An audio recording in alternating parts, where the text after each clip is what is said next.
What's up, Ronnie Bo? What's going on, man? What you do, big bro? Golly, hold on. Let me get this Man, volume and chilling. stuff. Go ahead. Huh? It broke up a little bit. Oh no, I was trying to do that sometimes. Yeah, and plus the last time I was a little too loud, but the lower I turn the volume down, the closer I get to the mic. First of all, shout out to our chat room and everything, man. Everybody is like, whoa, Ronnie Bo. Man, what's going on? First of all, how you doing, man? I want to start off just by talking about, man, you scared me, man. I was scared. I called you. They said that you was missing in action, and people were saying this, that, and the third. So, and I apologize because that was the first time I ever called you. I said, let me call him. Maybe if he see this unusual number, you know what I'm saying? So I called, but you want to start off by saying what happened with that, or where you want to start at, man? This is your floor. I'll let you start wherever you want to start at. I mean, it's cool, bro.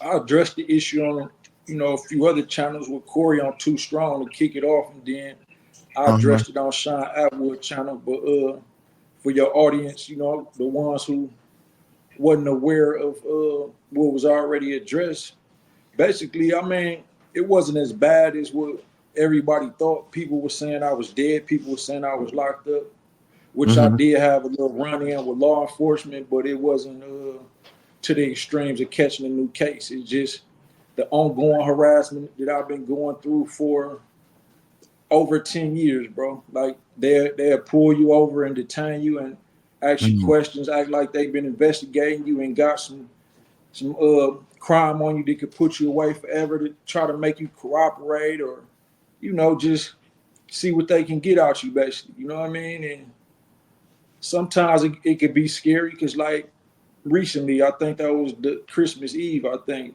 They don't take you to a jail or a police station and nothing like that when they do this. You know what I mean?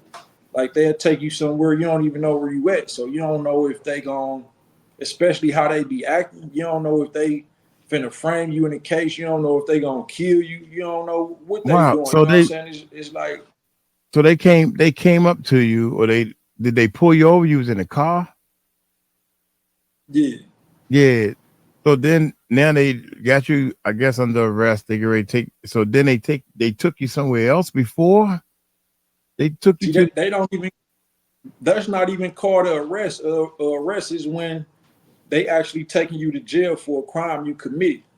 So even they didn't call it an arrest. They said, "Well, we just detaining you because we gotta basically question you about certain things that's going on." So that's not. It's not considered an arrest. They just call it detainment. You know what I mean? But yeah, that's basically what happened. But when stuff like that happen, it's like you don't want to answer your phone. Like it was a million people calling, especially like when Jag went live. You know what I mean? Like then now I'm getting 1,000 calls because this same number that I got on the screen now is my phone number. You know what I mean? It's my real personal phone number. I got it in my pocket right now for people who, you know what I mean? Y'all call that number, this gonna ring. But I had gave this number out several times on other interviews, so this phone just got going crazy. And then my other number, I put it in like, I got an email list of people with like 3,000 subscribers in there. And they got the other number. So then that number started going crazy. And it's like all these numbers, I don't want to answer anyway, especially like with the thought in my mind that I know these phones tap now based on the conversation I had with them. They basically let me know like there's no other way that they would know about certain things other than y'all been listening to my phone calls or maybe even interviews. You know what I mean? So yeah, it just I wasn't trying to really talk to nobody. I didn't know what to do at the time. I was a little nervous, to be honest, and just trying to figure out what's going on and the best way to move forward. Should I go buy all new phones and throw these phones away, or You know, what should I do? And I didn't want to do that because it's like You've it's been like when promoting you that in the phone number for so long, you don't want to just throw it away. it's not just that, but like when you in the streets, like I'm not no dope boy no more. I don't sell Mm-hmm. drugs no more. Mm-hmm. But you know, when you in the streets and you build a line and you got 100 customers on this certain phone line and they calling you and they spending a certain amount of money every day, it's like you can't just get that line away. You got to figure out a way to let them all know, look, I If got a you new move to phone, or another, don't call that number no more. And it's kind of like that with my fan base. It's like certain people that I don't want to lose contact with because certain people like really campaigning with me. Certain people, real supporters, they trying to invest in what I'm doing. They trying right, to spread the political messages with me. So it's like I don't want to lose my contact with these people. So now I right, got to find a new way to, you know what I'm saying, keep right, everybody in contact. But at the same time, I don't want to use these phones no more. right. That's crazy, man. And I've been so busy, man. I've been trying to get in touch with you, and just to be honest, man, I'm not. I don't think I'm good at doing interviews and stuff. And then I said, well, let's jump out there and do it because um people was asking, and I'm making the connections with the people, man. And I thank you so much for coming on. I really thank you, man, because dude, you making some noise on YouTube, man. When you went miss and big channels was like put that out there and everything. So I know you got some things planned. I don't know if we want to. You want to talk about the? I want let's do some positive. We did that was negative. You being arrested. Now let's do some positive. I want to talk about. I'm anxious to talk about this daggone letter you wrote to Donald Trump, man. Yeah, that right there, man. I'm setting some time apart right now, and I'm a put this song. I'm gonna put some music under the letter and give it to you as a gift. Yeah, that's what I'm gonna do. Yeah, that's what I want to do for Ronnie Bo. That's my. When I first met you, man, I was like, "It's something about this dude. That's this. He a straight shooter, man. That's it." So let's talk a little bit about first of all why did you write the letter to Trump? Well, let's go back to the Bible once, bro. Let's go to Okay. John 14:12, right? Now, Jesus said in John 14:12 of the Bible that if you believe as I believe, then you could do all that I have done and even greater things, right? So, you know, people who think like me, we think big, you know what I'm saying? Because I believe in Jesus and I believe in, you know, what he stood for in his teachings. I believe that I could, and this may sound arrogant to most people who don't think big, but Jesus said that we could do all that he has done and even greater things. Yeah, I So believe that. he want his real followers and disciples to think that way, because otherwise, how we gonna overcome the impression of the oppression of the world, like with these governments who want to keep people like me at a certain level so that they never feel that their power is being threatened. You know, you got to be able to think that big. So because I think that big, you know, certain thoughts and ideas come to my mind. And Right. one of the thoughts and ideas was you know, reflecting on the past with regards to what happened with Tupac and Biggie, right? Uh-huh. We had two giants, right, who was influencing the masses, especially the black culture, like never before. You know what I'm saying? Like this government in the world never seen nobody influence our culture that much since Dr. King and Malcolm X. You know what I mean? So Mm-hmm. like most of us didn't realize how big they was at the time, but the government did for sure. Right, So right, right. thing was we have to work through who we could work through to type, like create some type of division and conflict between these dudes, because there's no way that we can allow them to have this much influence and start, you know, uniting more people to be such icons as they was, you know what I mean, and how that type of influence they fear that. So seeing how they tragically both demised, it's like like, wow, why didn't nobody step in? We got all these people supposed to be leaders. Like, why Suge didn't try to reconcile that, or why somebody else didn't try to like say, look, man, like it's bigger than this. What y'all doing? Like, you know what I'm saying? Like, I know it's selling records because that Pac said that was his agenda. Pac basically was like I really don't got nothing against Biggie, but it's really Puffy, and Puffy know what he did, you know what I mean? But it's like this is an opportunity to sell records, so I'm gonna go after Biggie because you know that's Puffy guy and he popping right now, you know what I mean? So I think this will be big for the culture and sell records. But we got to also understand that Tupac was only 24, 25 at the time. So he wasn't even thinking the way that I'm thinking right now. His thing was, wow, we big, this could sell records. And he was a mastermind, and he put his whatever he put his mind to, he would have achieved. And he put his mind to selling records, and he produced the first diamond hip hop record as a hip hop. I want to say gangster rapper because I think MC Hammer did it before him, right? But yeah, but MC Hammer, when he first came out, he wasn't gangster. He wasn't thugged or whatever. That's why I said gangster rapper. Yeah, gangster Tupac was the first gangster rapper that did. Right, he definitely was. Hammer was on some. Yeah, MC Hammer was commercial. He was a dance rapper or whatever you want to.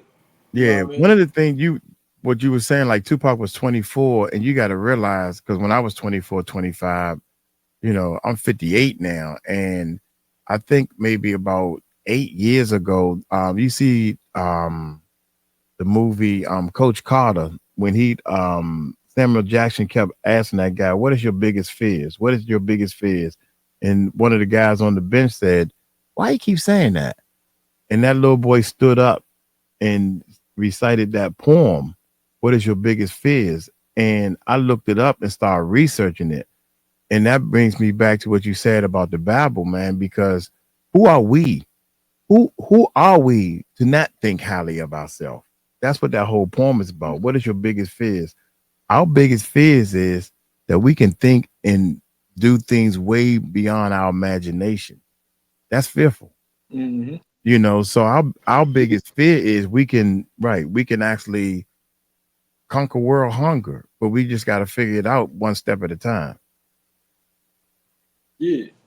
So my idea was basically, I was sitting back trying to contemplate. Basically, you know, I was only 9 years old when Tupac and Biggie had their conflict and died. So I wasn't in no position to do nothing about that at the time. But now, with all this media attention I got, and I got so many people listening to what I got to say now, not just in the United States, but through Sean Atwood and them, I gained fans in England, the United Kingdom, and now tomorrow I have an interview on this YouTube channel called 𝗟𝗢𝗡𝗞𝗦. I think that's what he goes by too, 𝗟𝗢𝗡𝗞𝗦, and you know he got a nice platform, and he based in Africa, Kenya, and he want to cover my letter to Trump as well. So this is definitely not to cut you off, but I would love his information, man. We like to support. I love to support each other. Mm-hmm. So since we talked about other channels and stuff, what do you think? I see Maggie the Black Owl is in the chat also. Shout out to Maggie the Black Owl. She's pushing her channel. That's one of our sisters, you know, with all the sisters that you was talking about. But one of the things that I noticed that you had went on, because I did a lot of reactions of your videos, and you went on Too Strong. Shout out to Too Strong. He's another channel that these people have helped train me, man. And people think that because we got big numbers, you're never too big to learn anything. But then you have your negative channels out there, and I think you and Too Strong did an interview where you had actually went on our channel before, and they were trying to get you to say things that you don't want to say, just like the music industry. I'm like, dude, I'm not saying that because I got balls, I got situations and stuff like that happening. You know, so you want to talk about any of the other channels, or what you want to talk about? Well, yeah. First, I want to finish where I was getting at, but Yeah, go ahead, go ahead, go ahead. yeah, I have an interview with Kenyan Beast, which is somebody who's based in Kenya, Africa. That is, you know, Okay. and he'll be interviewing me tomorrow around the same time about the letter to Trump. But the point is that this is not just a American issue no more. Like Malcolm X raised the awareness about Mhm. 60 years ago that, you know, we got to take the issues of our culture in America outside of America, because within this jurisdiction, it's still ran by a system that's controlled by certain white supremacists who, you know, no matter what we do, they not going to budge or try to grant us our wishes unless, you know, we get some type of influence from other countries and other world leaders, you know what I mean, to say, Mhm. what is y'all doing to y'all population of so-called African Americans over there, you know what I mean? So Mhm. like that's why I'm spreading the message in the letter to Trump, like not just nationally but internationally, to get other countries and people from other countries involved.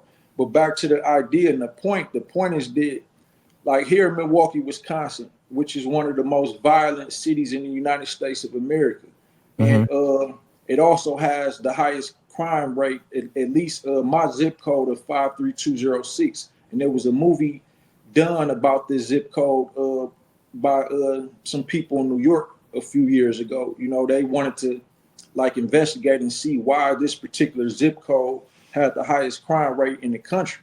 But just because this is one of the most violent cities in America with one of the highest crime rates, what goes on in Milwaukee goes on in Chicago, Atlanta, New York, LA, Baton Rouge, and damn near every other city in America, at least every other urban city in America, that is. Mhm. So I realized the influence that music has on our culture. And if anyone read my book, Challenging the Illuminati, I went very, very in depth into the influence that music has, not just on our culture, but the world. Mhm. And before I forget, my personal phone number is on the screen. Anybody who like and subscribe to this channel and share this video, text that number, let me know you like, subscribe, and share the video, and I'll give you a copy of Challenging the Illuminati for free, the free ebook that is. And that's for everybody, you know. And just so you know, if you try to get it on Amazon, it's $100, but I'm giving it to you for free.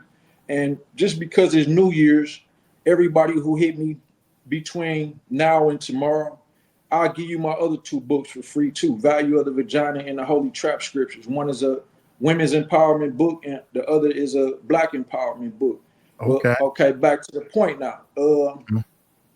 Now I realized not just the impact, the influence that music has, but in particular two individuals, Lil Durk and NBA YoungBoy.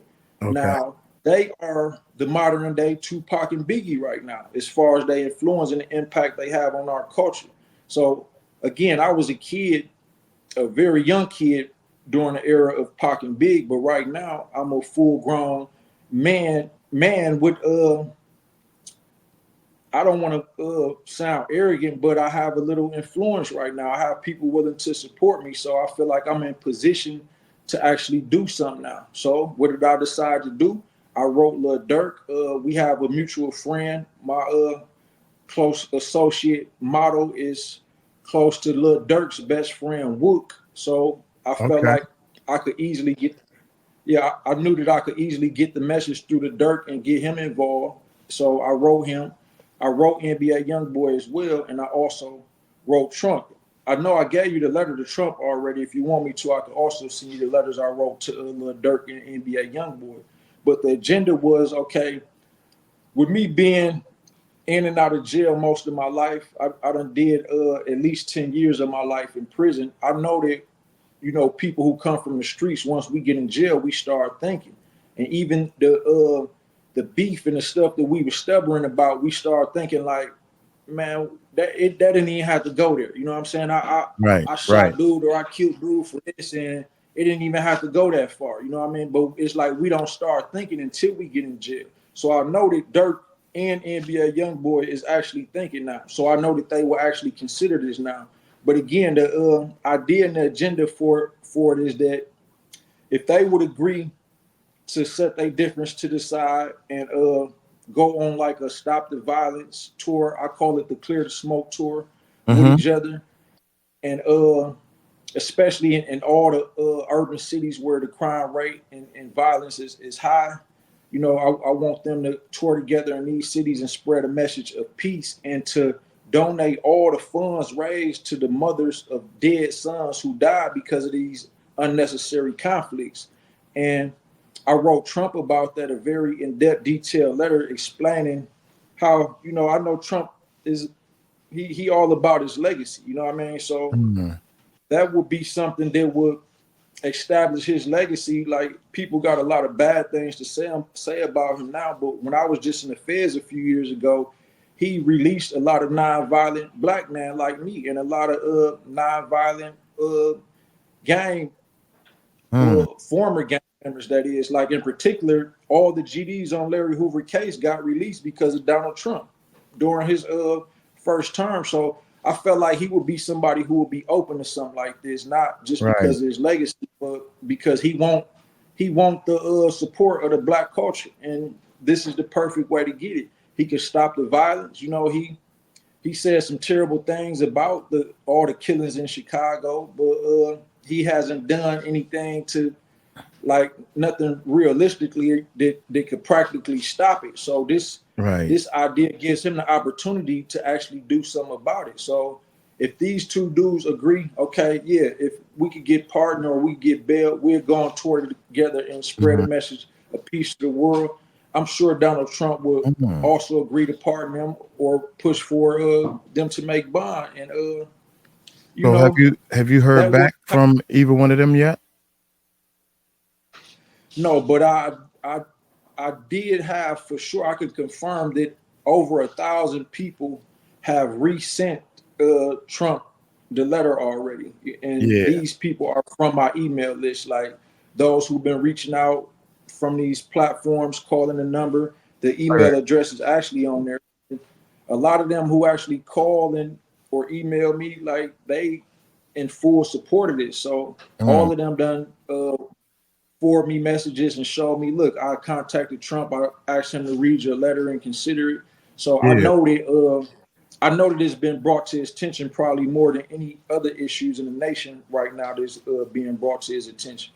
What about the two rappers? What about them? Have you gotten anything back from them? No, but if you look at the tracking number, on the letters, I guess it's probably because of the holidays. I think Dirk and Young Boy is supposed to got theirs yesterday. Or Okay. So this is all real new. Ronnie. Maggie is backstage. Well, wait a minute, 1 second, Maggie. I'm gonna make her wait for a second.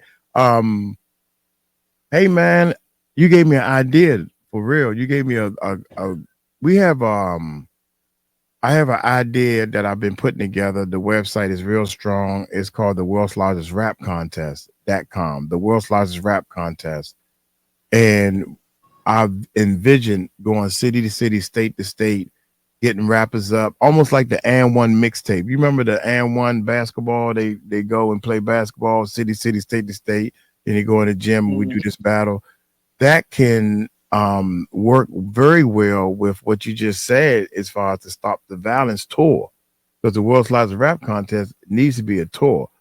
And we can shave some stuff off for each other and probably put this thing together, man. So I would definitely like to see the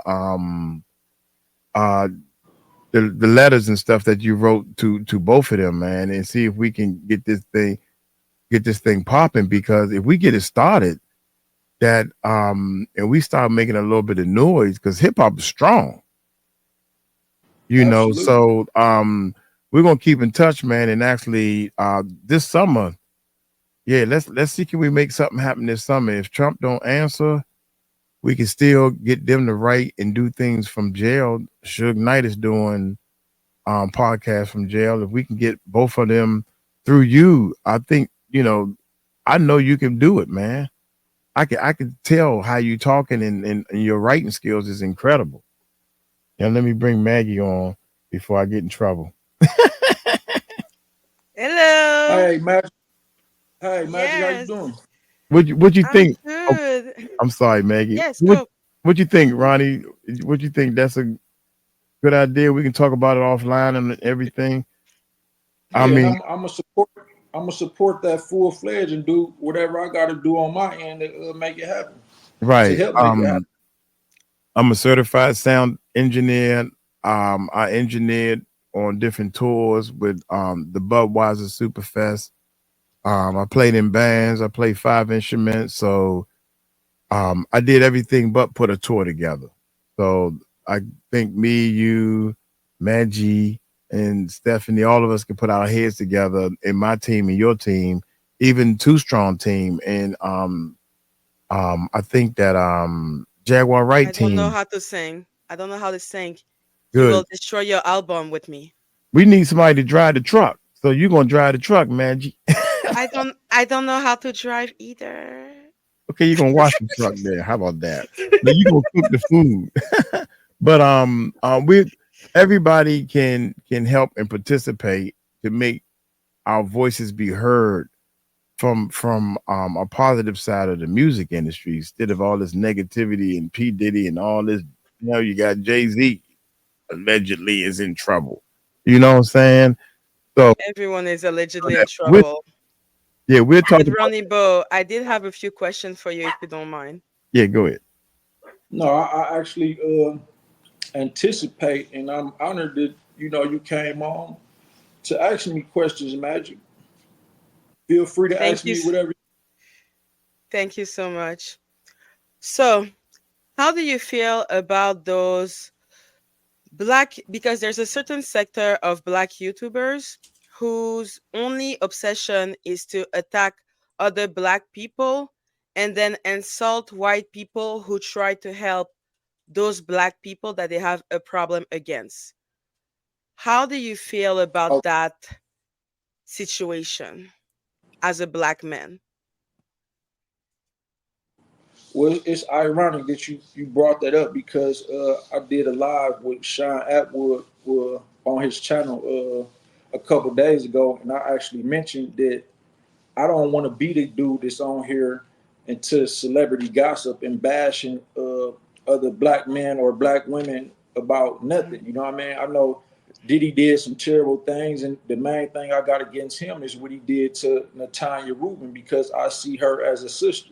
And Exactly. Jay-Z the same way. I mean, I actually was never a fan of Diddy because I was so much of a fan of Tupac. But with regards to Jay-Z, I was actually a Jay-Z fan. So I don't want to just see him be in a bad situation to bring him down or keep talking bad about him. But just like Diddy, he did some very terrible things to a lot of people. And Jaguar Wright, somebody else who I also see as a sister, was directly affected by that. So that's what I got against Jay-Z. However, I don't want to keep talking about them. It's a lot of greater, more positive things that we could be talking about on these interviews and spreading positive messages. And it's like most of these podcasters and hosts, like they don't have no agenda. Like, okay, we talking about all the issues and what this person did bad and what that person did bad, but what is we actually doing to resolve them issues and to prevent it from happening to our youth who want to come up and be rappers or singers or any other type of entertainers? Like, how could what could we actually do so they don't have to go through what we went through or what other people claim that they going through? Like, that's what I want to talk Mhm. about. I don't want to just talk about, okay, Diddy and Jay is pedos. Yes, I'm pretty sure they are. Matter of fact, I know they are. But I don't want to keep talking about that. Like, I want to stay Yeah. uh, focused on a positive agenda, and that's what I'm gonna do. And what's Right. And crazy help is that people. But my it's question like a as a lot lot. of these Mhm. But Oh, just let me finish that. yes, of course, of A lot course. of these, yeah, a lot of these podcasters like Lionel B, Yeah. for example. I mean, I know he feel stupid right now because he got on a clip and tried to bash me, Jaguar Wright, and 𝗟𝗓𝗡𝗏. But when he got to me, he said that I'm making up lies about Jay-Z having me shot. But the thing is, this was not an allegation that I came up with. This is what people in Marcy Projects, where he grew up at, was saying it. And this is what the podcasters and bloggers were saying. Me, the whole time, even on his show, the one that he took down. I'm glad I say that clip and I was able to get it to Corey from Too Strong so he can expose it. But Lionel B specifically said, bro, I know you want to talk about your lawsuits and your political agendas, but my audience want to hear that Jay-Z had you shot. And if you would just say that, yeah, you know he had something to do with it, you would sell more books, you would sell more records, you would get a lot of publicity. And I'm like, bro, I don't care about the publicity, the views, and none of that. That's what you care Yeah. about. Like, I'm not saying that. And I said that on his channel. So I know, he took it down within 4 days. But I know he felt real stupid for trying to say otherwise when I actually screenshotted and saved that clip where he was trying to make me say that I'm scared to say Jay-Z had me shot. Yeah. So my question is more about those type of YouTuber like the Lionel B, or I don't know exactly, because a lot of people are saying that they are for, black people, and they want to stop those white YouTubers, like let's say the Sean Atwood channel, from exploiting black people. But then they go after Natania and say that she was not shot in the face, that she only had a surgery for her nose. And then they insult also Jaguar, and they insult yourself, saying that obviously you went to jail and was arrested on Christmas because you are obviously a substance dealer. It's like, how can they say Black Lives Matter and then attack Black lives? How do you feel about Well, that's really, yeah. me, it's crazy because I just had this talk with Corey for Too Strong last night, and he asked me the same thing. Hmm. He was telling me about some podcaster who I really don't know much about Hmm. because like they platform is even significant. But he was saying this person just went live talking bad about you, and it's like I don't feel no way about that personally, Yeah. individually. I actually embrace that. Please talk bad about me because it gives me more content and more opportunities to speak about the positive things when people want to interview me about the bad things they say about me. Okay, yeah, we can get on Hmm. here and address that. But while I address that, I'm going to also address all the positive things that's going on with my political agenda and the purpose that I feel like God put me in this world. So I embrace That's that. But where I beautiful. get frustrated Yeah. at and upset at is that when they say certain things about people like 𝗟𝗓𝗡𝗏, who I see as a sister, who actually she not somebody who just started coming out like these other girls saying, well, Diddy did this to me or Jay-Z did this to me. This somebody who got shot in a club while Diddy and Sean was shooting. And right after she got shot, she told the doctor, Puffy shot me. I seen him with the gun. I seen him aim it and shoot me. He shot me in the face. So I get upset about that because it's like, I know how she feel about that. Like she traumatized. She actually really got shot in the face by this dude. You know what I mean? And for Yes. these idiots who just want some views on a YouTube channel to say stuff like that, it's like stay in your place because like if I was actually to really run into them, I would want to smack the shit out of them and excuse my language, but it's like not because of me, but because this lady went through all this trauma, even Jaguar Wright. Like she got a Hmm. voice. She one of the most influential women in the world. And she the reason why a lot of people got the courage to speak up now. But they want to keep saying this, that, just anything bad they can say about her. Like, come on, man. Like you don't know what people have been through. You know what I'm saying? Like we go through real life situations like anybody else. And it's not about entertainment and views all the times like it is for them. You know what I'm saying? We got I stuff on agree. our chest. We traumatized and we glad to be able to speak out about it and let the world know what type of people these other people is and what happened to us. But Yeah. as far as me, I don't care. I embrace it. It's funny to me, really.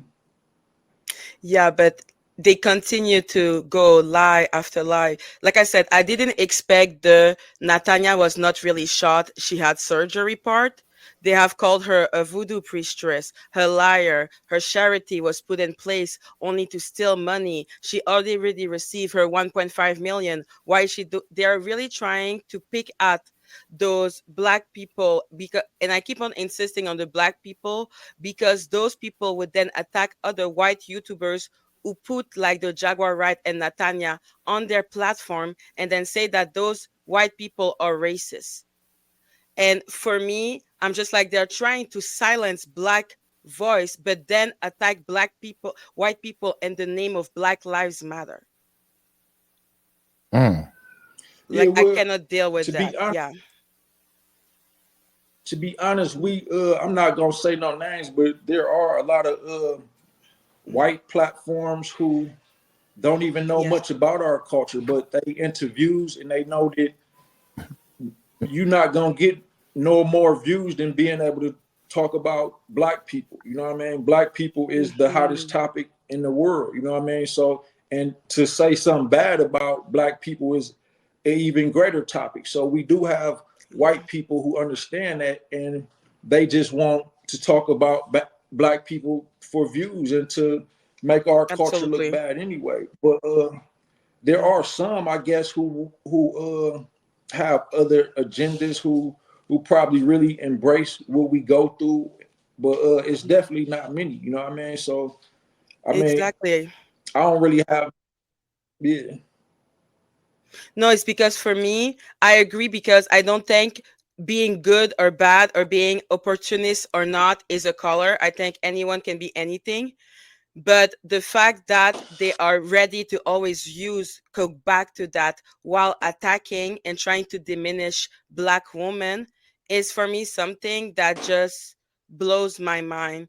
And I know how you feel about your sisters, but I love the fact that you, when you hear negativity, you just go and say, oh, this is hilarious. Like, this is so impressive to me.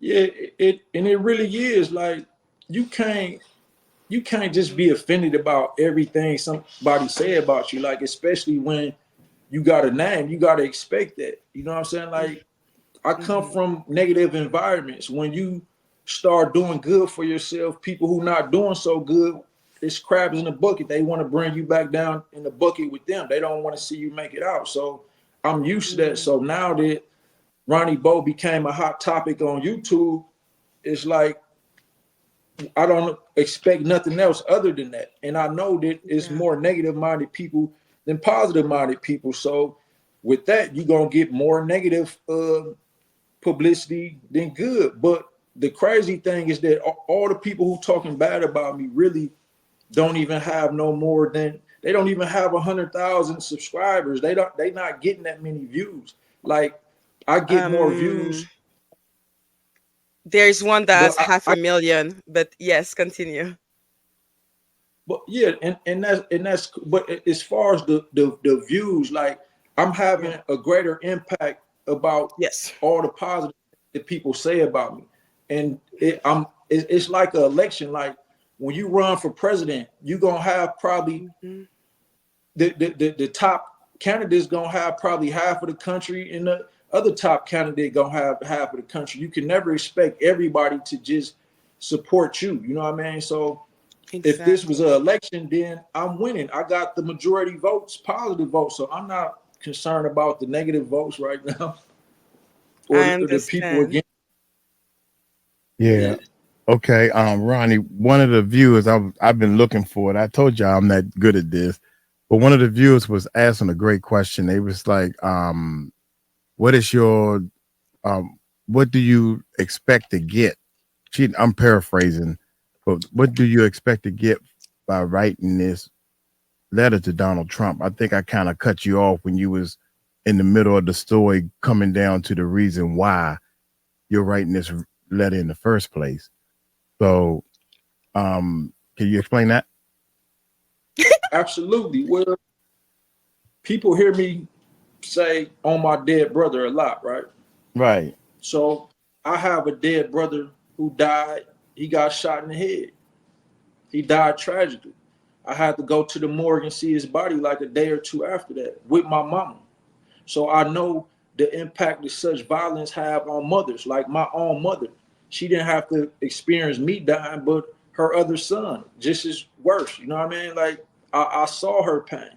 So I see what the mothers of dead sons who died to all this senseless violence go through.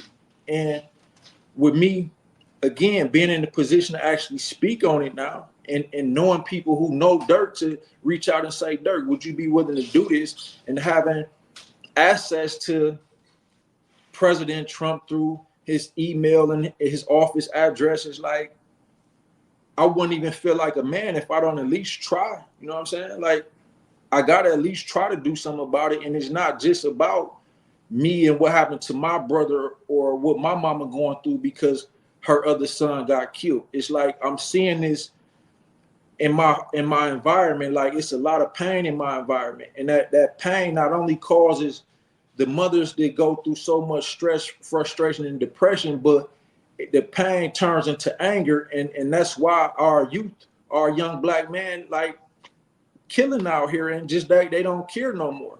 So because I know this, and I'm not caught up into that no more, that it's like I don't see the bigger picture. I don't see the puppet masters who got the strings on us and our people.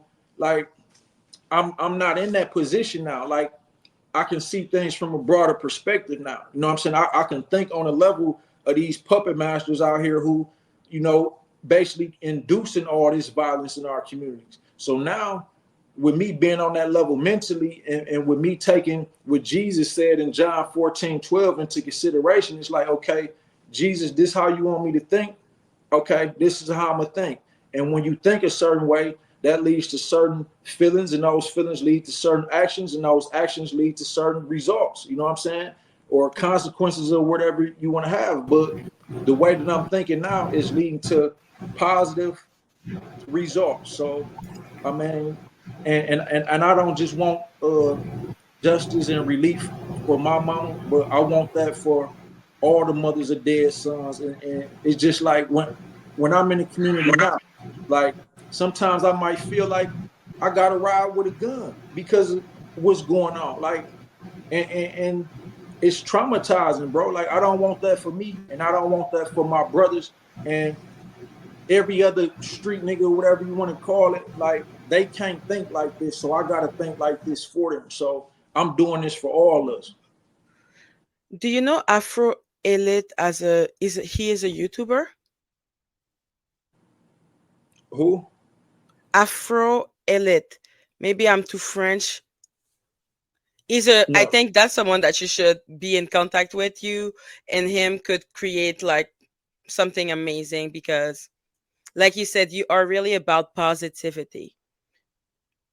And it shows with how you talk because the fact that you were arrested in Christmas and this is barely something that you want to even mention is something that I am in awe of watching. I'm not gonna lie.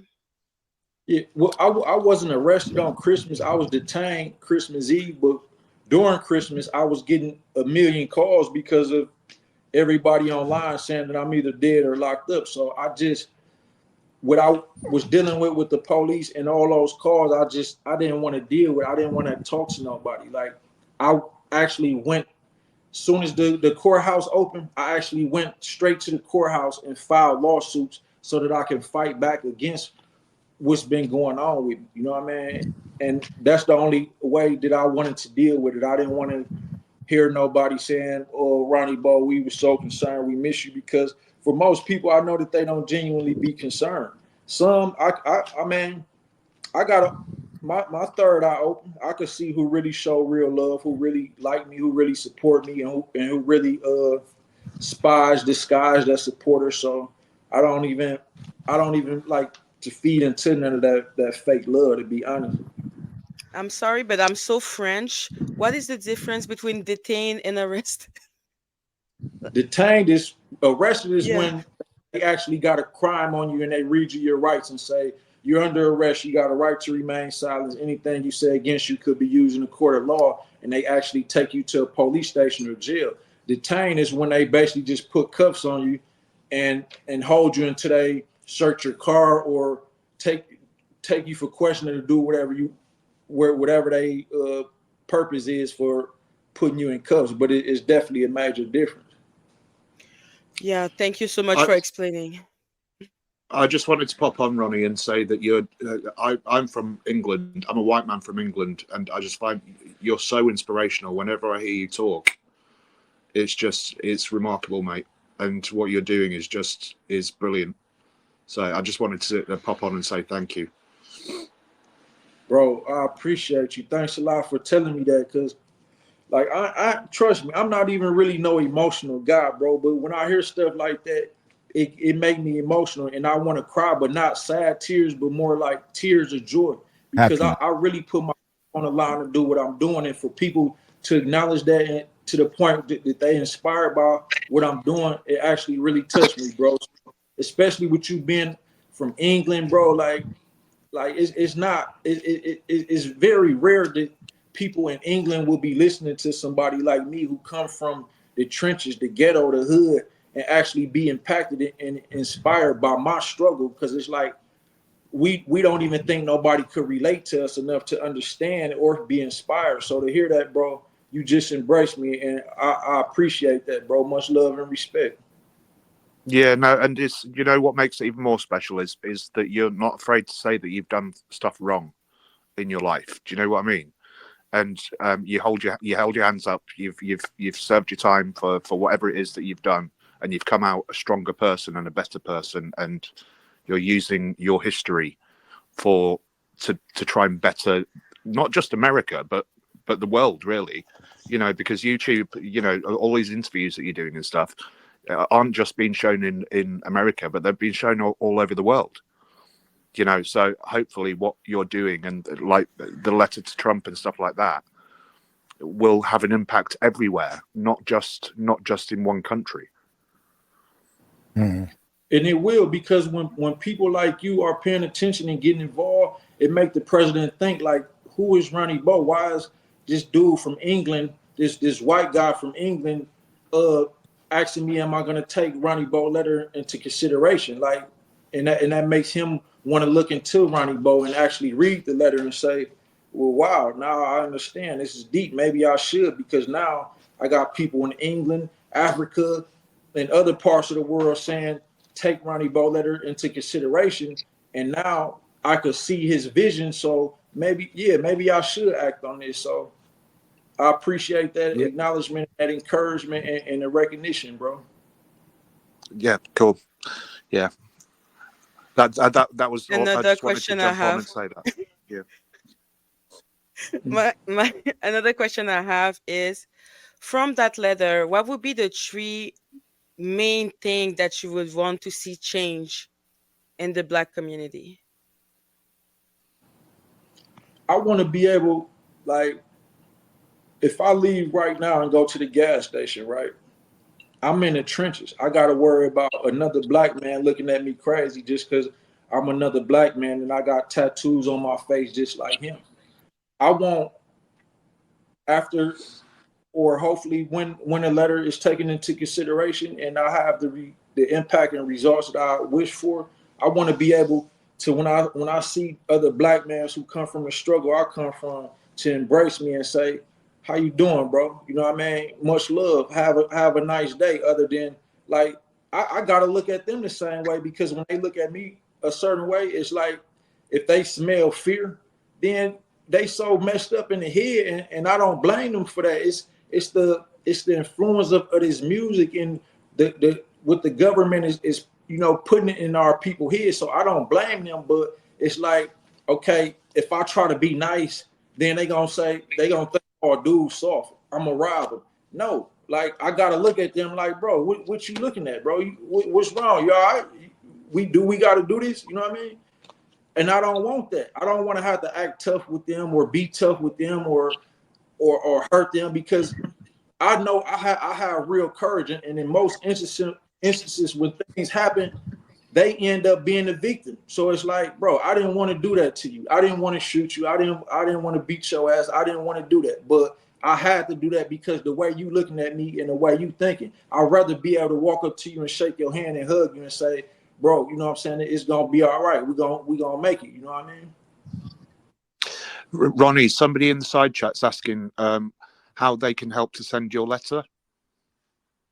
Okay, my phone number will be on the screen. Hopefully Mike put it in the description. Well, that's my phone number. Yeah, if we can take the comments down for a second. Yeah. So there you go. So there's Ronnie's number on the screen. If you text Ronnie, then he'll send you the letter. Yeah, or they could also email me at the email address on the screen and just simply request a letter, and I'll send everybody a copy of the letter who asks about it. Great stuff.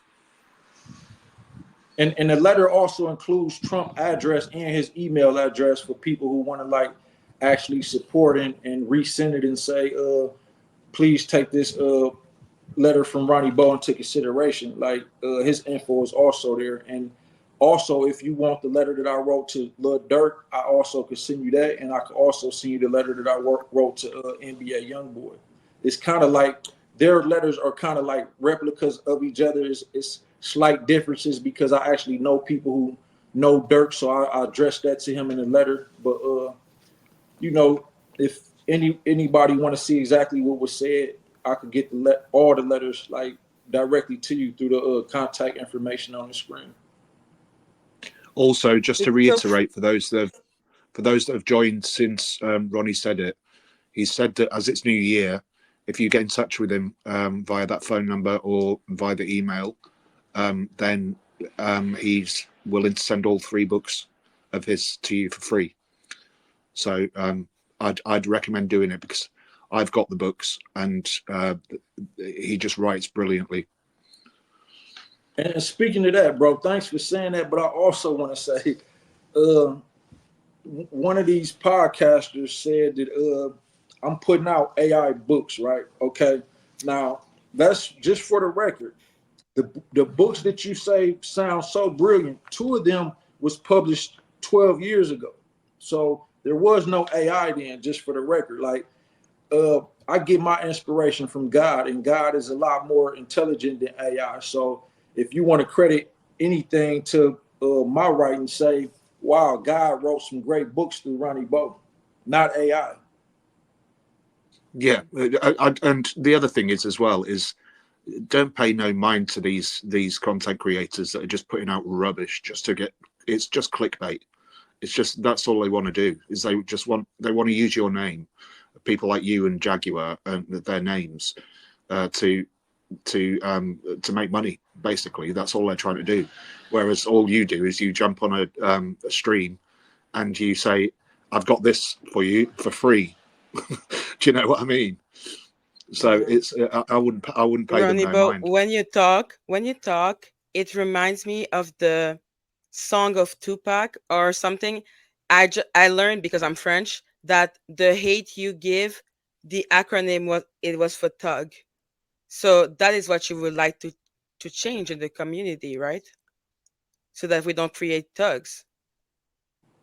I mean, Is that why you like Tupac also? I love Tupac, and for many other reasons than that. But like, I don't have nothing against thugs. I guess you consider me a thug. I don't. It's not your character as far as being who you are as a thug. I think at this point in life, God want to actually work through the thugs to make change in the world. So, I mean, if you a thug, be a thug, but also be a God loving. I don't even say God fearing because I don't think God wants us to fear him. I think God wants us to love him. And if you love him, you don't have to fear him. But you know, we gotta think about what side we want to be on. And it's not about the GDs, Vice Lords, Bloods, the Crips, or all this other stuff. It's about the spiritual war. It's God and the devil. So I don't care what gang you is, how tough you think you is. If you're a thug, pick a side. You want to be on God's side, or you want to be with these demonic entities. And speaking of that, like, I want people to go back and listen to what Prodigy said about Jay-Z and the Illuminati, because a lot of people think this stuff is just conspiracy theory, but we do have an organization that actually exists called the Illuminati. Former presidents have even spoke on. I know Thomas Jefferson spoke on it. I think John F. Kennedy spoke on it. So this organization actually really do exist, and they actually really do worship the devil, and they want more of us to actually worship the devil. So it's a spiritual war, and we got to pick a side. I'm on God's side, and this GM don't just stand for grind mode; it also stands for God mob. You know what I mean? Yes, it's a mob, but it's a mob of gods. Just like the Illuminati is a mob of demons, this is a mob of God's people. And it also stands for Goddess Mafia for the members who want to join. And for the youth, it also stands for great minds. Great minds think alike. Yeah, it's like I like the fact that that GM is just enough to create 1,000 possibilities. Absolutely. Yeah. Look, you gonna join, Magic? I'm so sorry. You gonna join? Yeah, of course. I may be. Okay. I may not be like mafia, but No. I am extremely ferocious. All mafia is not bad. Don't think that way. And what about my guy? Is your name Murph from England? Yep. You gonna join too, bro? Want me to send Of you course the I search? will, mate. I'll follow you anyway, mate. I'll follow you He anyway. has no choice. He is my fiance. Yeah. Okay. That's an internet joke right there. So, this is the first time you meeting Murph? Publicly, yes. Oh, okay. Public. Because he mods for so many different channels. He's probably always in the background supporting getting the trolls out while you're talking to Jaguar, talking to other people. So that's amazing, that y'all met on the channel. He gonna talk you to death, so I'm gonna mute him. Hey Murph, how you doing? He's already ready. But yeah, what other thing would you like to accomplish with, if you could like get that letter to Trump and Trump was to respond to you? What conversation would you want to have with him, and what impact? Yeah, I think you I don't know if you want to share the main point because we haven't had a time to discuss, but you're writing a letter to Trump, and I guess the lady was saying, so what are you expecting to accomplish? I think we never got to that point yet. We did, but well, yes, he did. What's the point then? But tell me, I was not listening then. Maybe what's the point of writing Trump the letter in one sentence? Maybe I don't think we can sum it up in one sentence. But again, I'm the victim of having a brother who died in these streets to violence. My mom think that because of the way that I've been harassed by the police and the things that I stood for over 10 years, she actually felt like the police or the government killed him because I had just filed a lawsuit against them a week before he got killed. So I don't know, but the point, my mama was deeply affected by her other son, my brother, being killed, and I see the pain of other Black mothers in our community who have deceased sons who die from unnecessary violence or government corruption. And I want that to change, just not for me or the ones in my environment, but for the Black mothers throughout the world, not just the United States, but these type of things go on everywhere. So I want it to change. And I want the young man who feel caught up into this lifestyle to realize, like, we don't have to always be against each other in conflict, bro. It's okay to show love. You know what I'm saying? You ain't got to be acting tough all the time, bro. You know what I mean? Like, it's cool to show love. Like, it's cool to shake my hand. It's cool to give me a hug. You embrace me, I'm gonna embrace you with that same love. But it's like, if you try to violate me and think I'm soft because I got a heart, then it's like, damn, now I got to do something to my brother, and I don't want that for me or none of the other real the real niggas or whatever you want to call them in the world. I want us to be able to actually live peaceful lives and take care of our kids and our family and enjoy life, instead of feeling like every time we in the trenches we gotta our PTSD kick in. We gotta keep a gun. We gotta shoot every time we think a car pulling up on the side of us. I don't want that for me, and I don't want that for them. Okay. So, I mean, if I was to sum it up in one sentence, what the letter is all about, I think the letter is to try to get these two recording artists that's real high in the streets pardons. Did you ever say that? You Well, want to yeah, give them pardons to get them out of jail so they can help spread this positive message that you have, correct? well, yeah, I want to emphasize that. Okay, I understand that these dudes, Lil Durk and NBA YoungBoy, committed crimes, and people may feel that they should be punished for these crimes. However, if we want to look at it from a broader perspective, the perspective of collective consciousness and the impact that they have, like, okay, they can put them away for years, forever if they want to, but that won't accomplish as much for the world if they could say, look, we gonna excuse y'all for that. If y'all would work together to heal the rest of the Black community who look up to y'all, so they don't have to end up where y'all at or dead. And it would do more for the community for them to be pardoned if they agree to go on tour together and, spread a message of peace And than helping the community in different things.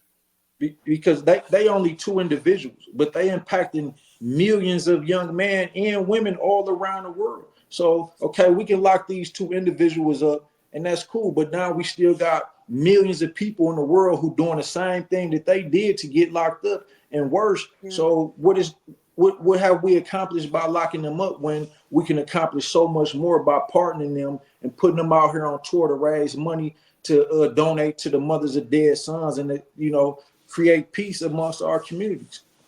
Exactly. So we need to show kindness to those people so that they can in return go show kindness to the community, to the Black community, and inspire the Black community towards change. Instead of giving hate, let's give love. So Absolutely. exactly. So it's like, yes, by taking those two people, it's taking out symbols. We know how important symbols are. That's why I love Jaguar Wright. That's why, like, let's Right. say a big YouTuber has any type of influence. Mother Bird writes, Ronnie, can you read the letter to Trump to us? Can you read the letter to us? I'll let you answer that. Absolutely. I'm gonna bring it up on my other phone now, unless you could bring it to the screen for everybody to see it. Oh, I But will have to download it. Well, To his ear, he can do it. Can't he? it's cool. I could read it. yeah. I could How read about it from. yeah, that'd be better.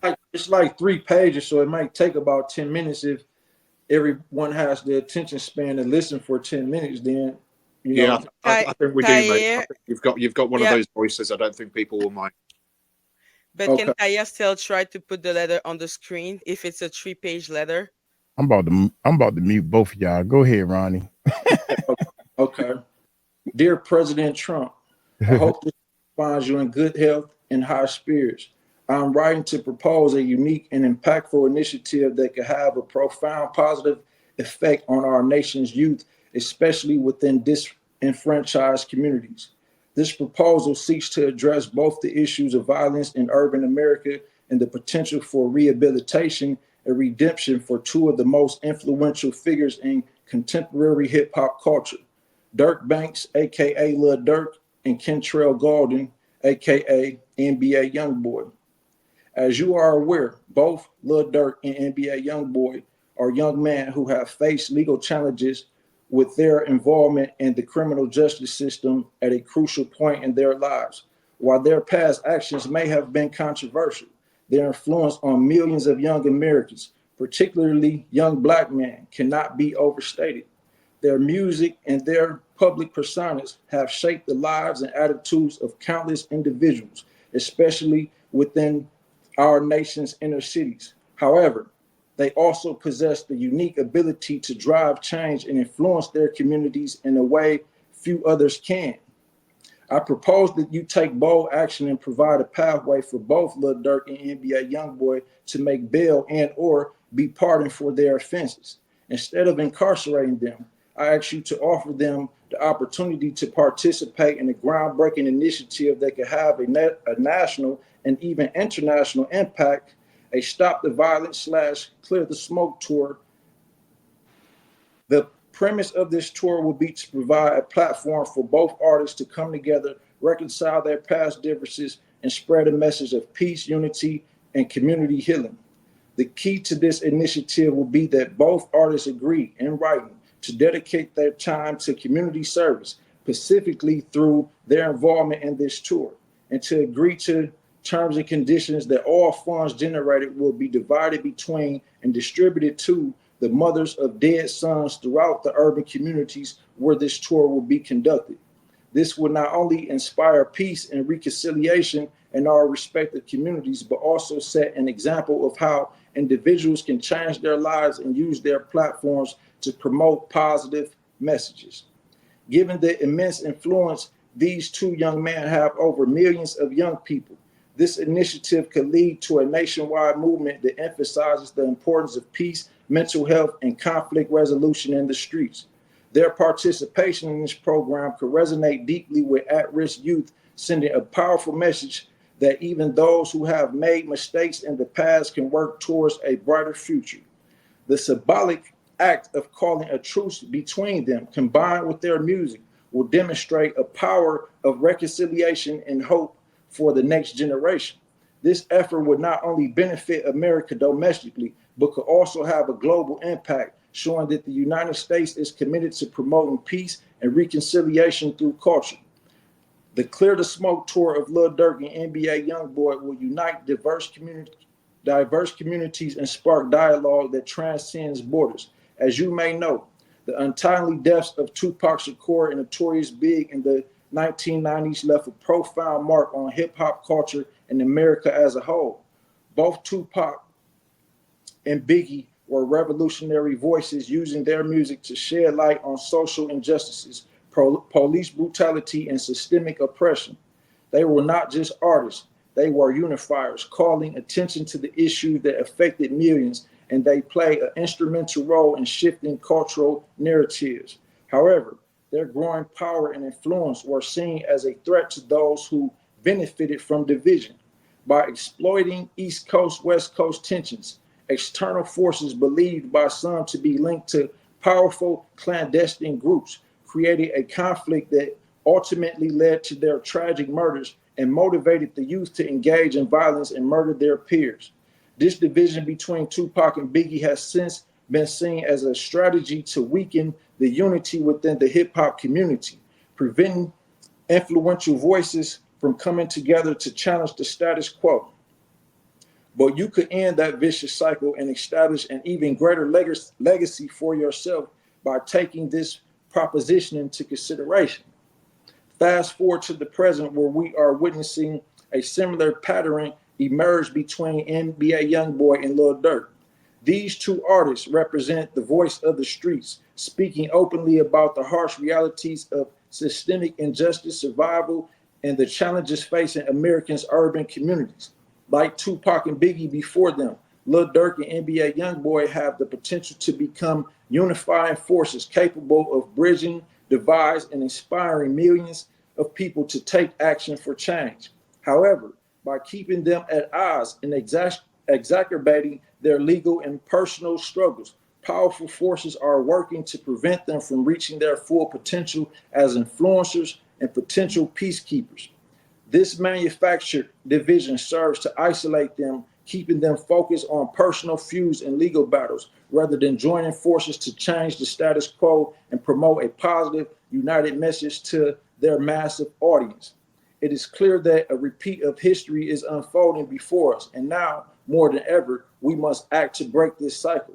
I propose that you help facilitate a new chapter in Black culture, a chapter that encourages unity, healing, and empowerment, rather than division and conflict. I respectfully ask you to consider this proposal, and if you find it compelling, allow me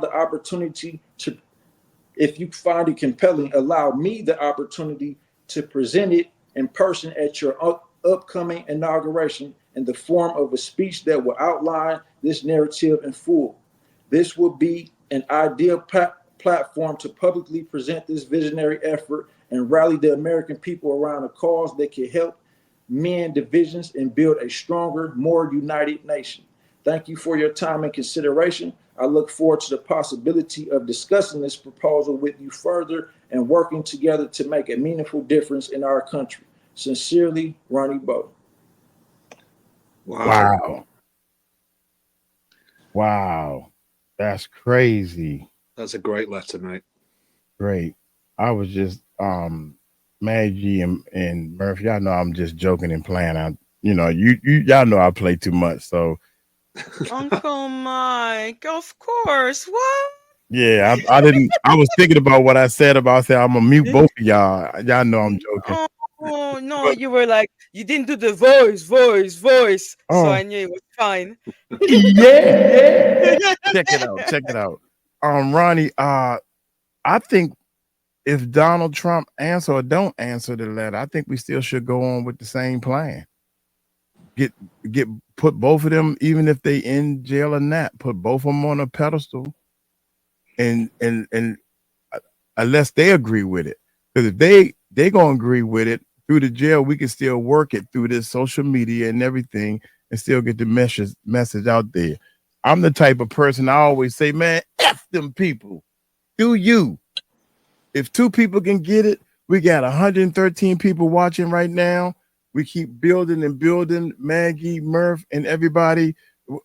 We don't need the government no more, man. That's 2025. That's what I'm gonna be preaching. Because apparently they don't. The people jumping over the border, they throwing babies over the border. That's Homeland Security. I thought the number one president we most wanted to follow did that, which was what's the boy name? The black president. I can't remember names. Obama. Obama made Homeland Security, didn't he? Right? Obama made home. Don't laugh at me, man. She done. Yeah, to meet her. I am Canadian. Yeah, but my point is, what is Homeland? What since it's been made, just out of curiosity, has it been good and helping the country, or has it been hurting the country? Nobody knows. They just say, "Yeah, Obama made that." They don't know if it's been good or helping. I don't know. So I'm learning all this stuff. So Ronnie, are you you don't have to answer this, but are you a Trump fan? I know you're writing to Trump, but are you a Trump fan?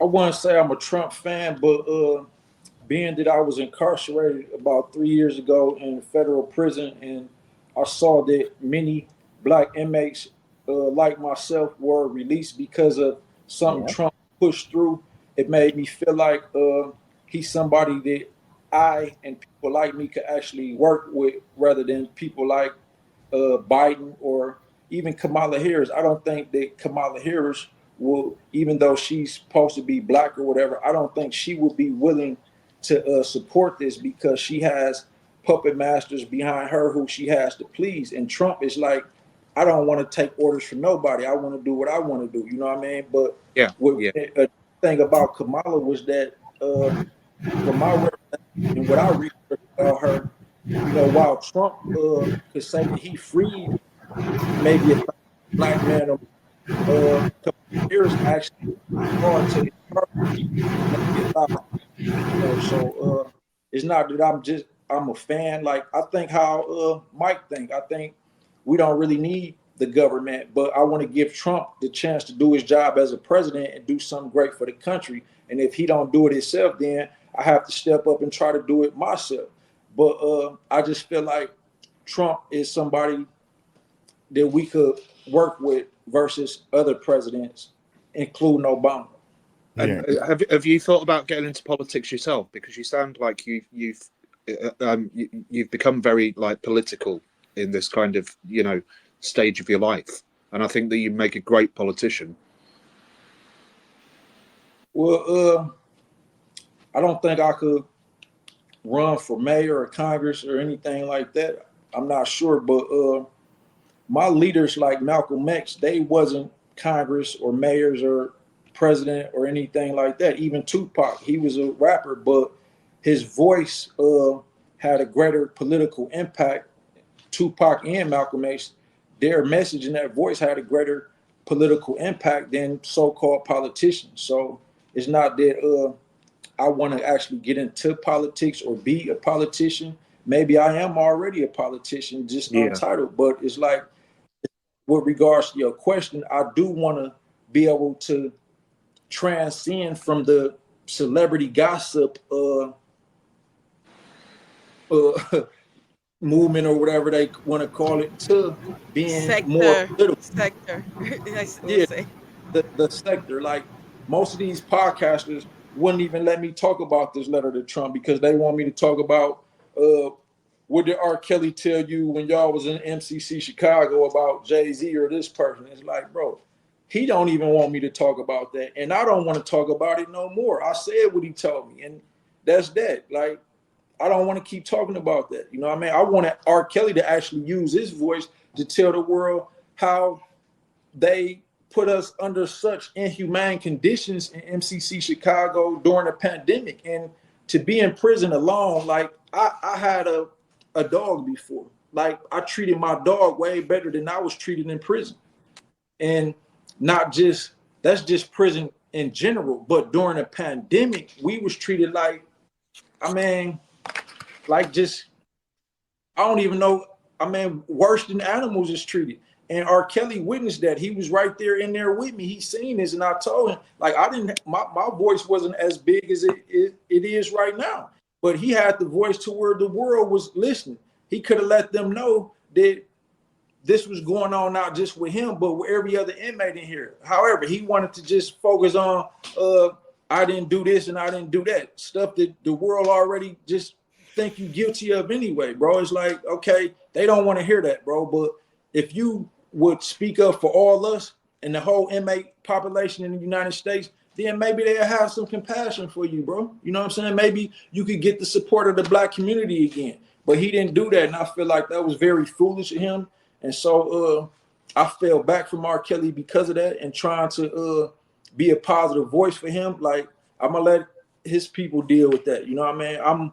I'm on this agenda right here. Like, I'm trying to actually do great things for my community so we can live like human beings instead of animals. Ronnie, there's somebody in the side chat. I just want to pass this on to you. Grandma D is saying, hello, everyone, and a special thank you to Ronnie Bowe. Your letter is very well written, and I thank you with all my heart. I have a 15-year-old nephew who got shot. So I think that there she's saying, I won't read the last bit, but she's thanking you for what you're doing. Absolutely. And just as she has a 15-year-old nephew have been shot, them the type of people I'm trying to touch with this letter, because I got a nephew who, contrarily, he locked up for murder right now. And I don't think he did it. But if he did do it, like, I could understand, you know, I'm definitely upset with him. You know, Free Prairie Kelly, that's my nephew. Like, is our youth like this is like targeted, and it started at an early age. Like, I really started selling drugs when I was 11 years old because, for one, the influence around me, everybody around me was either selling drugs or smoking drugs, using drugs. And like, I don't blame my mama or my dad, but my dad wasn't there. And my mom, like, she was a young mother. I don't know how she was raised, but this stuff have an effect on us from slavery. We got to remember the times that our ancestors was, you know, the mothers was being raped in front of their husband, their sons, their daughters by the slave master. And the fathers, the husbands was getting castrated. They was getting a what's the name cut off in front of their wives, their mom, their daughter, their son. And this stuff has had an impact on our culture from generations to generations since then. So I don't blame my mama that she wasn't capable of raising me properly as a mom. I feel like she did her best, and I love her for that. And I don't even blame my dad for not being there, because I just simply understand. But with me knowing and having an understanding that I have now, it's like I gotta I got to disseminate my knowledge to those who need it, and I got to also do whatever I can that's within my power to change the conditions. And that's what I'm doing, and that's what I'm going to continue to do, no matter how much the police harass me. Now, no matter how much these bloggers try to tarnish my reputation for views or whatever. Like, I'm gonna be on these paths, and I got God with me, so I don't even think it could be stopped at this point. Even if they kill me, like, my books are already written. Those books are going to eventually get into the hands of somebody who can do what I did and greater things, just like Jesus told me that I could do what he did in greater things. Yeah. Steph, have you got any questions for Ronnie? Oh, is she frozen again? Actually, can you hear me? Yeah. Yes. Am I gone again? No. You're just frozen, but we hear you. You're still here. Okay. I just wanted to say just thank you to Ronnie Vo for just being a positive influence and wanting to, you know, focus on things that are more positive and what we can do to help the culture and the world to move forward and build, because just like you said, there's a lot of things that we can be doing out here that we're not talking about. And that's one of the reasons I'm the new baby on the YouTube scenes. I'm nobody. So, but that's one of the reasons why I got involved, is because I found out about all the children that were missing. And even though I don't have much to do anything with, I felt like I still could do something. And so to hear you talk about, you know, the same thing, and to, you know, write that letter to the president in hopes that, you know, we can take a negative and turn it into a positive, that just gives me, you know, hope that, you know, even with nothing, that we can really, you know, each one of us can help to turn this around. You know, it doesn't have to be where we're at right now. This is not the end. So I just want to thank you for that, because having a strong voice to come out and say these things, you know, in the midst of, like you said, all the gossip and all the hoopla and all the back and forth, you know, if we really just take all that energy and focus on, you know, what we can do to positively change the world, there's nothing that can stop us at all. So thank you. Absolutely. And I just want to say, like, I'm offended that you would say that you are nobody, because trust me, like, God created everybody on here right now, and God don't make no mistakes. Like, I'm not no more special than nobody in this world and nobody on this screen right now. Like, I'm not. And however, I also That's understand the that same way God, I feel. I feel the same way. I ain't nobody special. Go ahead. Go ahead. Go ahead, Ronnie. I'm sorry. that's my boy. Well, I'm glad you cut me off when I wasn't talking about nothing important. You know what I mean? But you my boy, Mike, and I love your character, how humble you is, how genuine you is, and I love you as a person, as a brother, because there's not many people like you out here, bro. So much love and respect. But Appreciate it. yeah, sweetheart, don't ever say you a nobody in the presence of Ronnie Bo no more, because you are a great queen, actually. You know what I mean? And you need to start thinking like that. And hopefully you already do. If not, start thinking like that and start acting like that. And then people, the world will start seeing you like that. Because the thing about it is, when we can transcend from the thoughts that we nobody and start actually seeing ourselves as kings and queens, we really start thinking like that. And if I hadn't read what Jesus said in John 14:12 about, if you believe as I believe, you can do all that I have done and even greater things, I would still be thinking on a lower scale that wouldn't allow me to even have the idea that I should write Trump and Lil Durk and NBA YoungBoy and get the world involved and try to see if we could do something for change. So please don't think like that no more, sweetheart. Yeah, I appreciate it. she's definitely not a nobody. But what's Question next for you. Oh, you go. I'm so sorry. I was just gonna ask, why those two artists in particular? Because you compare them to Tupac and Notorious Big. What, I don't know them, so why them in particular? What were they crime, and why do you think they can unify the community? Well, I could understand why someone would ask me that who are not fans of Dirk or Young Boy, but I'm I'm Canadian. uh, no. So I understand. So I trust me, there any. I'm gonna say 80% of the people, the black people from America who watch this, they know exactly why. But for those who don't, Dirk has a very deep past in the streets. His father, Big Dirk, was actually a part of Larry Hoover's movement, and Larry Hoover is probably known as one of the biggest gangsters, especially one of the biggest black gangsters in American history.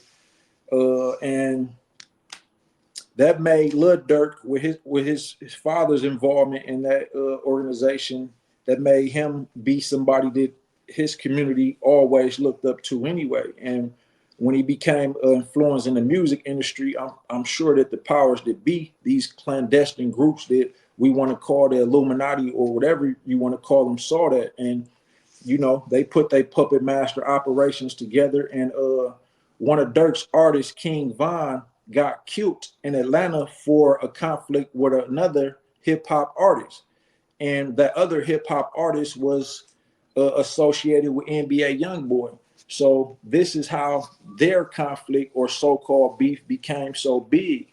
And Dirk is locked up now because allegedly, what they're saying, after his friend King Von got killed, the fans, the public was pushing him to do something about it.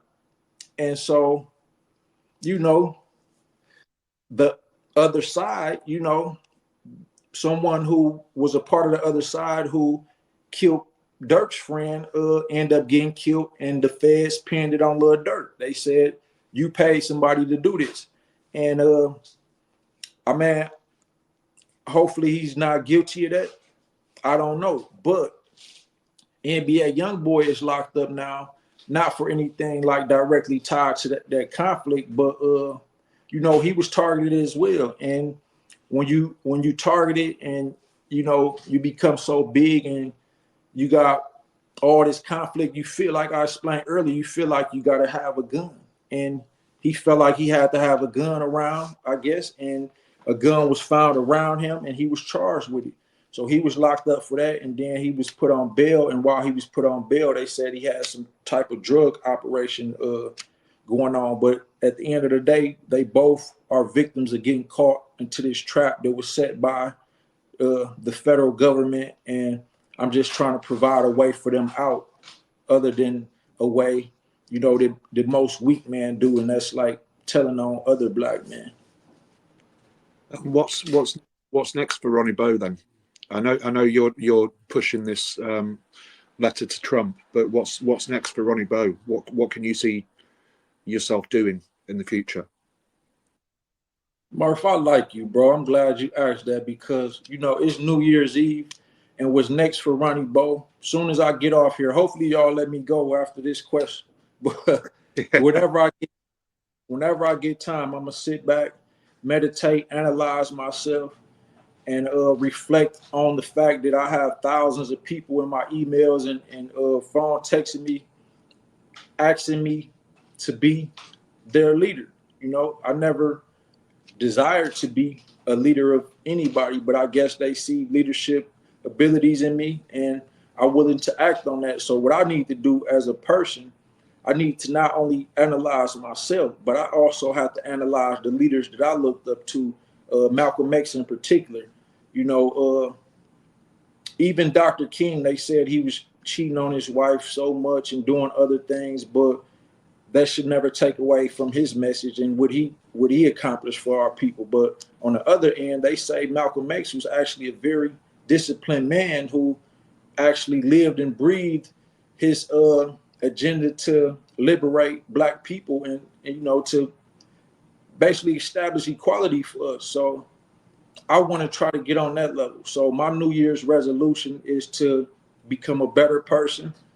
I'm far from perfect, but I want to strive to perfect myself for this cause, if nothing else. So I'm going to analyze Malcolm X more. I'm going to analyze Jesus more.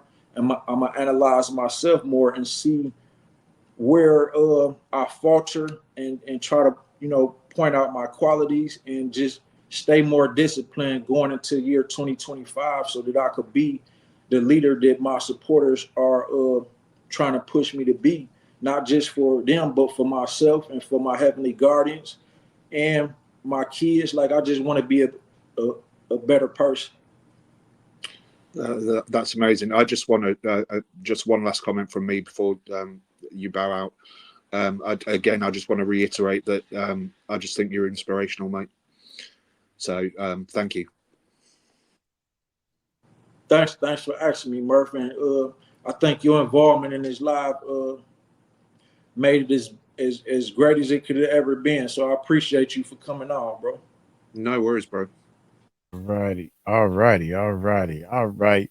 Ronnie Bo, look like you ready to roll. I didn't know it was gonna be an hour and a half. I thought we were gonna do at least an hour, but I thank you for That's cool, bro. If anybody got any more questions before I leave, like, I'm not in no rush. I just right. Okay. I kind of wanted to end on that note, you know what I mean? Because it is New Year's Eve, and that's my plan for today. I just want to sit back and analyze myself, see how I could. Me too. I think I need to take a break with some Kentucky Fried Chicken. Yeah. Mike's always, in case you don't know, Mike's always eating. Like Kentucky Fried Chicken. I'm hungry right now. Okay, well that's my way out then, Mike. You gonna go get you some KFC? I might go get me some Popeyes or Yeah, Ronnie, I would love to have you on my podcast someday. No problem. You my sister. I got you. Yeah. We it's funny because and I hate to keep bringing it up, whatever, but we like to spread love and not bring people down. These channels think this is a competition, and it's not a competition. Once we start showing love, and it's a couple of things, Ronnie, that we need to you from the streets, me coming out of the streets, but me on the technical side with Murph and everybody. I think united we stand, divided we fall, man. So I think we about to really make some noise on some things, So you notice how I danced all the way around. I was going to say something negative. I went home, spend it all the way to the positive side. Most definitely. All right, then. So, hey, we're going to go ahead and shut it down, man. We passed an hour and a half. I don't want to take up too much of your time. And that Kentucky Fried Chicken run is calling me. Okay. Well, I just want to leave off saying, Happy New Year's to all y'all. Like, I hope y'all do the same thing I'm about to do and analyze myself and see how I can make 2025 a greater year than 2024 was. And I just don't want to make the same mistakes I made this year or any other year of my life. And I really want to be a better person, not just for myself, but for y'all and everybody who believe in me. And I just want to let y'all know I love all y'all, everybody on the screen. I love y'all. Happy New Year's. And everybody who tuned in and watched, I love y'all. Reach out. I put my number on the screen. I'm giving y'all all free books. Y'all want the letter from Trump, I'm sending that out to y'all too. And I appreciate y'all for tuning in. Just take the comments down off the screen for a second so we can, for those that haven't got Ronnie's number, so they can see it. Right. Yeah, y'all can